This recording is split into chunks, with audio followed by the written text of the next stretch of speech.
I think that you can do it. I really, you know deep down, and you're better than what you've got going on in business right now. How old are you going to be before you start to experience life like you want it? I want to tell you right now, whether you like it or not, there is a better way to do business. Hi everyone, welcome to the Business for Builders podcast. Welcome to you if you're in YouTube land. My name's Max. I'm the CEO of Smith & Sons here in Canada. And on this episode, I will be talking about my three favorite things: profit, people, and proactivity. Let's get started. Actually, before I do, be sure to like and subscribe and share the information. We really want to bring our general contractor community as much value as we can. So anyway, let's get on with it. Look, profit is something that all of us business folks want. Without profit, we can't build a business, period. We don't have a lifestyle, and essentially we run a very unsuccessful or low-performance business. And so, I think, I'm going to talk about the three Ps. I'm going to talk about profit and people and proactivity, and probably without really knowing it, they all do tie together fairly tightly. And so, look, I think when I chat to a lot of I chat to a lot of general contractors, about their situation, about what they're doing. And I ask them all kinds of things. What sort of cloud-based software are you using as a job management tool? What are you using for accounting and reporting and bookkeeping, all that sort of stuff. And then the other thing I talk to them about, I want to get to know, because there's what I call paradigms. Maybe that's another P. Profit in brackets paradigm.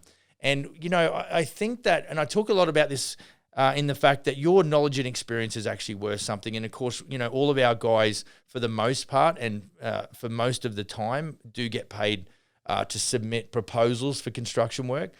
But when I talk to the local general contracting fraternity about, hey, share with me what sort of markups you're applying. I had one conversation with a gentleman yesterday, and he told me what his markup percentage was. And I basically said flat out, mate, you're going broke. Now, he did sort of clarify and said, look, he wasn't supplying materials. But bottom line is, 10%, if you're marking up right now, you must have something going on if you're able to run a high-performance, successful, and profitable business if you're only marking up by 10%, because I couldn't do that. I couldn't operate a business. I couldn't grow a business for sure with that kind of markup. So, I think it's your attitude a lot of the time. We probably undervalue ourselves on one hand, but then on the flip side, we're actually not demonstrating value to the client. And so it's any wonder that we all of a sudden go down and start competing on price. And this is a real office, so that's a real phone call. So hopefully our admin can handle this while I'm doing this podcast. So let's just power on. But I think for the most part, when we're, and one thing leads to another. So if you haven't got, and I've said this before, even to my staff, it's like the way you think determines how you feel, and the way you feel determines the actions. And then the actions that you do develop into habits. So all of a sudden, you're going to lock and load yourself into a process or a method or a level of activity, which really does, it's really way below what it needs to be if you're going to operate a high-performance building company. So, and then, guys say to me, well, okay, then I'll start marking up, by double and triple what I was originally doing. The problem with that is you're now just doing it for the money. See, profit is a natural byproduct of good estimating, but really, profit and that side of it is going to be really generated by your ability to demonstrate value to the client. So we don't ever compete on price. We do preliminary building contracts. We do, we do quantity takeoff services and things like that before we actually go to the build. And that really does, that really separates us from the other builders in the marketplace. We are a design and build company. We are not a commodity. I would encourage you that if you're just looking for people's plans to go and quote on, you're now a commodity. They are just going to use you as a price checker, and you're going to frustrate the life out of yourself, and certainly you're going to make no money. And so really, to develop a business, you've got to be able to, sell your services at a certain level, but people have got to be able to be prepared to buy at that level as well. So if you're not demonstrating value, then you're going to struggle to actually be comfortable with charging more money. So for us in this ecosystem, we know that, clients want peace of mind and security. They don't want to go to bed stressed. They don't want to have that feeling of, I don't know what's going to happen, with my money and my project. They really want to know in advance what's going to happen. Nobody likes surprises. We all like birthday surprises, but nobody likes tragic financial or project surprises. So, the way that you talk about it, so the profit will be a natural byproduct. Profit is actually tied to the way that you message, across the board, whether that's in social, whether that's the way you set your Google situation up. But it's really just, it's important that we understand that, without profit, profit is what creates operational capital. So if you're having trouble, and here's the other thing that ties into it. If you're not making money, that means you can't hire good folks, and you can't build a business without good people. So everything is starting to hinge off profit. And of course, like I said, the profit is going to come from people's perception of your business and how you roll. And that then they're either going to accept your services at your rate or they're not. Now, if you feel like you've got to act desperately and try and really, win jobs on price, you're really going out the back door at a rate of, death by 1,000 paper cuts. And you're really not building a business. You're really just getting by. You may be cutting a wage, but you're not. You're trying to get good labor, and you get someone good, and you can't hold them. Because I'm telling you, if you're going to get good labor to do these jobs that you're quoting on, if you're not making money out of the projects, you're not going to be able to hold them and keep them. So you're actually stabbing your own business in the neck with a big knife. You're killing yourself. You're killing your business. So we talk to our guys, especially when we're doing the marketing side, it's like more leads, more profit, better lifestyle. It all ties together. That's how we want to build business. We want to build businesses that are safe and secure. We don't actually want to go in there and try and go, we're going to 10x this guy's business, and then he falls over in 18 months. That's not what we want. We want to have all of these things with regards to profit. We want to make sure, there's two ways you're going to make money. The amount of markup that you put on and how well you are at monitoring your fixed expenses and what it takes to run your business. And the other, so those are the two main categories where you can actually make profit. Now, what you can do, if you're in cost plus, this won't apply. But for us guys doing fixed price contracts, and if you're looking for a reason to even consider doing fixed price contracts, this might be one of them. Let's say we do a project and, let's say there's $100,000 worth of building materials. Now, that is what we call an estimate. It's a budget that we've set, and we've done that, maybe off the back of supplier quotes, subcontractor quotes, and things like that. We put our, what we call our preferred profit margin or markup percentage, however you want to slice it. And then during construction, so once you flick the switch on, you go to contracting, you go, thank you, Mr. and Mrs. Homeowner, under contract, sign here, sign here, sign here. Here's an invoice for the, the contract signing stage, give us a percentage deposit. They do that. You're off to the races. Now, here's the other way that you can make money. If you've budgeted for, $100,000 worth of materials, and through efficient building practices and methodologies within your construction and your execution, what if you could save 5% of your estimated budget? Now, you're only going to know this from doing, work in progress reports and being able to do back costing and analyzing on the fly how your expenses are going. But, our system can show us how well we're doing. What's the variation? Are we in the green or are we in the red? So during the project, you can see if actually your budgets actually have been very conservative and you're above what your actual spend was. The other side of it is where your budgets are much lower, so you've got overages. But if you get to the end of it, and like I said before, profit's a natural byproduct of good estimating. So if you're estimating shit, you're not going to make any money. If you don't believe in yourself and you're marking up by a pathetic percentage, then you're not going to make any money. So, but by the end of this project, if you've dropped, you've been able to spend only say 90 or 95,000 on building materials, you've essentially added more to your gross profit. So that's kind of the third way that you can make money, but you're going to have a hard time doing that on cost plus. I'd believe it would be pretty impossible. So, I think that, we all want the profit, but we have to there's a bunch of things. You can't just run out there and start, working on a 30% margin. Or a 33 to 35% margin. You just can't run out and do that, because what you're going to think, if you've just been, marking up by 15%, you're going to wonder how it is that I can almost triple my markup and start selling it at that rate, because I was having a hard enough time winning, jobs at 15%. Well, see, that means there's an inherent problem within your business and in your marketing. This is why that the amount of money that you can make from the clients comes down to your marketing message and your marketing methods and your practices. And so, for us, I'm not sure how many inquiries that we've had this month, but I think in the first, say, 2.5 months of the year, we've probably had nearly 250 inquiries. Don't even know what the forecast build value would be. It'd be over 20 million so far. And currently we've got, about 8 operators in the field that are actually working. And so we're able to sort of, as the organization grows with general contractors, we just step up how we are doing our marketing. And it's really a wash, rinse, and repeat. We're about to launch our another operator on the island, and we're talking around, how we're going to do Facebook.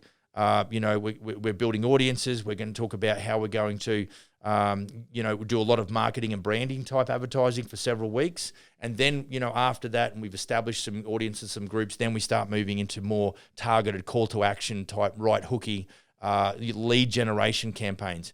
So there is absolutely a science to what it is that we do in the marketing. And what that does is, because it's geared in such a way to show more of a niche type marketplace, a very boutique builder, very top shelf type operation, because we talk about peace of mind and security and satisfaction in our marketing, the message actually links, or it dovetails into what people see when they actually go to our website. So if you went to smithandsons.ca right now, you would see mostly, not even below the fold or just below the fold, there's 9 or so customer testimonials, and then of course there's more where that came from. So I think we've already recorded 1 or 2 this year, customer testimonials. We believe in that a lot.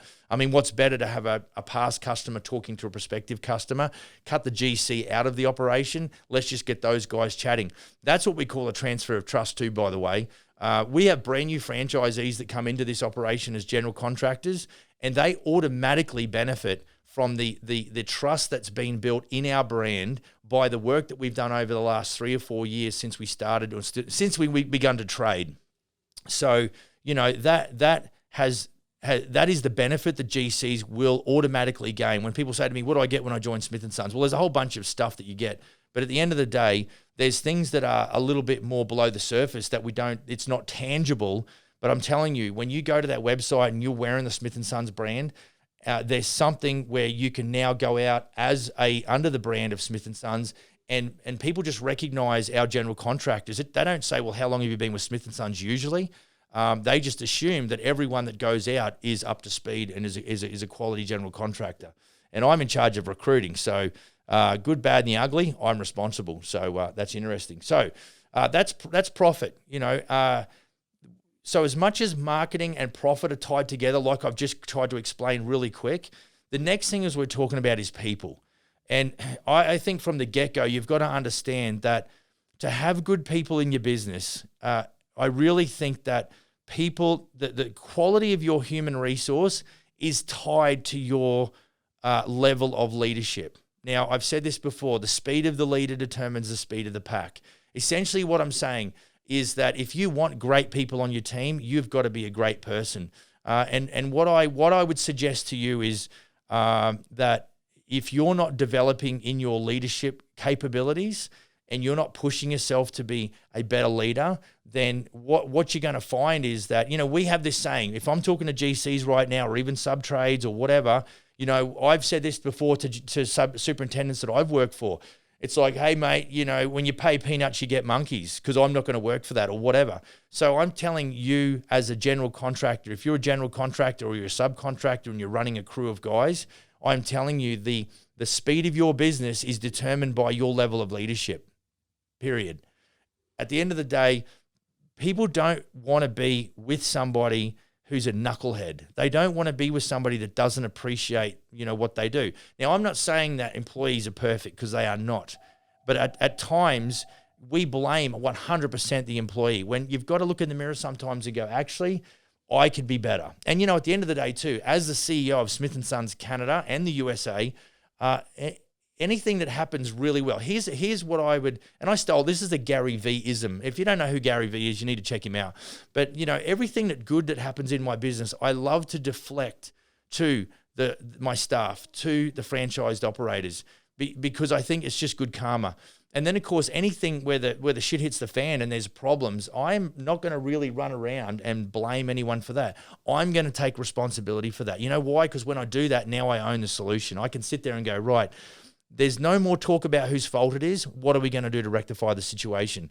And it does two things. There's actually a part of that process that makes me feel good. And I'm sure that when I'm dealing with staff where there might have been an oversight or there was an error, it's we're not going to put a sword to them. It's just like, okay, what do we do? Actually, I heard of a story where the Microsoft executive team or the board called one of their major executives in because he'd made a major error, like it was $1 million error. So he really came cap in hand, ready to lose his job. And the board members or whoever it was that was in charge, the president of the company, he basically came with his resignation in hand, put it on the desk. Now, you got to imagine that this guy had probably been a fairly influential person within, say, Microsoft or whichever the major corporate it was, and he'd made an error, he'd made an oversight, and obviously the guy that was the president or that was sitting on the board knew that this guy was a good operator, and that it was a very unusual, a very uncharacteristic of him to make that error. And he came with his resignation, put it on the table. And the president didn't have much conversation other than to say, what is that? And he said, well, that's my letter of resignation. He said, why would I let you go now? I've just made $1 million investment in you. Get back to work. So there's a leadership capacity that's what I would call is very responsive. It's not reactionary. Yeah, I'm sure it's not going to look good, $1 million loss on the profit and loss. And if it was Microsoft, they're probably not going to feel that anyway. But at the end of the day, that leader at that time chose to value the quality of the person over business protocol. Now, if he was an idiot and not of value to the business, then it may not have ended that way. But that guy had obviously worked so hard, and the president of the company obviously really recognized that and chose to say, well, look, you might as well keep going because we've just made a massive investment in your education. So that's, and I think what we're talking about is, and we go back to the in brackets P, which is paradigm. That's a paradigm shift for some of you guys. You could be at the gym listening to this on a podcast. You could be driving down the road, to a client's meeting. You could be at the, hardware. But at the end of the day, that might be a bit of an epiphany for you. Like it might be, my first reaction is to fire that sucker instead of going, you know what, I value his ability and what he does for my business, and so I'm gonna continue to invest. And we talk about wanting good people, but good people really don't just happen overnight. It is a process. My ability to grow as a business leader is not something that happens overnight. So if I was to say that about myself, why don't I expect that from my staff? That it is a process, that is a learning curve. And so me as a leader to really lead and to coach my staff here, and also lead and coach my general contractor franchise group, it is the biggest challenge of my life. I was just doing. I've recently engaged the services of a leadership type coaching team. They're out of the States, and it really, as I analysed my reasons for doing that, I looked at it and I thought, well, I've been married for 27 years to the same gal. I've got 6 kids. I've got 5 staff. I've got over 20 to 25 people in our franchise group, including all of the stakeholders. I've got 3 business partners. My whole life is full of people, and it's because of those people that it actually gives me happiness. I love my job. I love coming into work and doing what I'm doing, and I wouldn't do anything else. And I think that's really here's another Gary V-ism, and that is that. I do value legacy over currency. I mean, don't get me wrong. I want to enjoy life. We talk about more profit as the first thing, or one of those things in that category. More leads, more profit, better lifestyle. We want to improve people's lifestyle. We want life to be better with Smithies, and we're already seeing that. And I think if you catch the last 2 podcasts, I think I've interviewed a 12-month veteran of Smith & Sons, and then a brand new guy, Jason. And we chatted, about all things, Smith & Sons. And the thing that came through is that, in a nutshell, their life is better because of Smith & Sons. Now, that's not because we do anything magical. Particularly, we're very systemized in our approach. We're very scientific. But these guys have done their part. to make that happen. And this is why we talk about a joining of forces. This is not you just buy something for us and you're on your way. This is something where there is that joining of forces. We can't do it without them, and we'd like to think that they can, run their building company and make more money and achieve more because they did join forces with Smith & Sons. So, think about people differently. And we're talking about your ability to build business relationships. We're talking about the ability to, deal with suppliers a certain way. In our team meeting, we just talked about how retail is terribly challenging.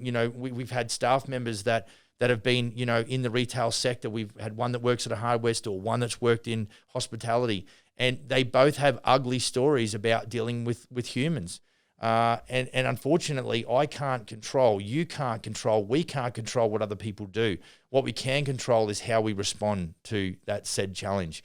And we had a joke about this too, because I talk to general contractors about trying to get their mental conditioning into a point where, okay, there's a conversation you're going to have with clients, but then there's a conversation you're going to have with your steering wheel going back to the office. And it's just a fact. I'm human. I'm the same. There's I have a professional approach, but then there's me and my time where I'm just pissed. Like, I just can't believe that just happened. But when we're talking about playing the long game, I'm always going to do what's right for the long game. Now, am I perfect? No. Do I lose my cool occasionally? Of course. But what I'm always trying to do is I'm always trying to strive to be a high level operator. And so I think this is really where us as general contractors, we need to turn the corner and just go from a reactive, unprofessional human being to someone who is more composed and someone who is more strategic in their thinking and someone who actually operates out of a level of being deliberate rather than out of being desperation. I think, just to slide quickly back into profit, I think when we're making money, there is a part of us now. I'm not saying money fixes everything, because it flat out doesn't, but I've sort of had with and without, and I'd prefer to live life with it.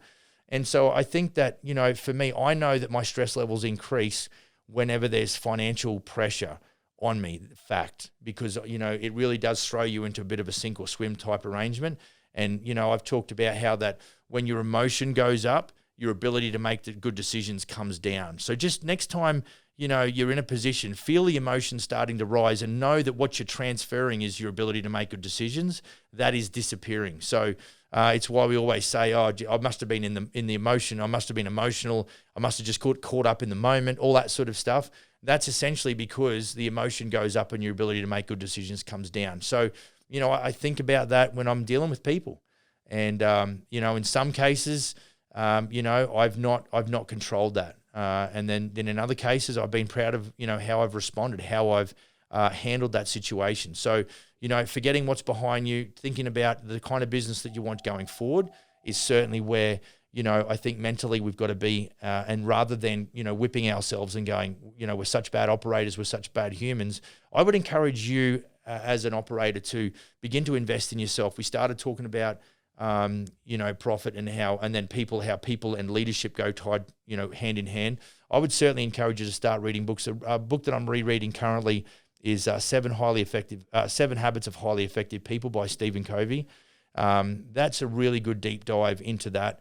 And then, I'm going to bring more to this podcast. I've invested pretty heavily in this leadership program, and I'm certainly going to, turn that around and deliver that to my franchised operators as it relates to strategic planning and business development, the area of leadership. But I'll certainly begin to share a little bit more about leadership, on our podcast here as well. So the last thing that, I think I've already touched on it is proactivity. So we've got profit, and then we've got people, and then we've got proactivity. And I think proactivity, really, just to sum up or to really bring this podcast together, is that, in today's podcast, we've talked about profit, we've talked about people. Now, if you're not making enough money and you haven't got good people, here's your chance to be proactive. Show some resourcefulness, show some initiative, be able to take stock and take responsibility for the things that have happened, both good and bad. If it is to be, it is up to me to make shit happen. If you walk around there and asking for handouts, that means you'll build a business by default. We want to build a business by design. And so, as it relates to proactivity, I think everything that happens in a day, we are the sum total of all of our decisions that we have made in our life. And so that might be discouraging for the moment, but I want you to be encouraged and know that, okay, so that means that if I begin to change the way I view things and I begin to change, the way that I respond and, rather than react, then my life can actually be better. And I think there's a lot of the time we've got to start building these narratives in our mind that are positive instead of just focusing on, the political infrastructure that's, falling apart and the wars that are happening and all these kinds of things. We've just got to maintain our focus. And so we want to be, there's only so much you can change. I would encourage you to do well with what's in your hands. If you do realize that your leadership capability is down, then start to read a book, start to look at some, podcast information or listen to some podcast information, start to look at some YouTube stuff and really just begin to educate, because I know that in the copy for this podcast, there'll be something along the lines of the more you learn, the more you earn. And so really it's hard work to get the plane off the ground and get to that 40,000 feet cruising altitude. But the hardest thing you'll ever do is to get altitude, because it's in that grind that you learn everything that you need to know. And then the byproduct or the natural result is that you will have, you will enjoy a business that provides you the better lifestyle that we talk about. It's not a mystery. It's just freaking hard work. But don't just work hard at the same dumb shit all the time. Stand back, look at what's not working, and then really roll into a proactive mindset that says, I'm going to go on the offense, I'm going to take full responsibility, and I'm actually going to, endeavor to make my life better, because no one is going to do it for you. So on that summary, I think that you can do it. I really, deep down, and you're better than what you've got going on in business right now.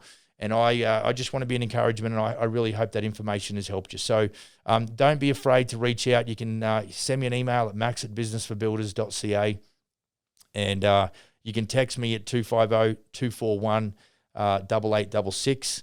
And look, I'll respond to you as quickly as I can. And I really would love to hear from you if you're really rocking it. And I would love to hear some comments as to what you think this podcast is about. So go build a kick-ass business. See you on the next episode. Cheers.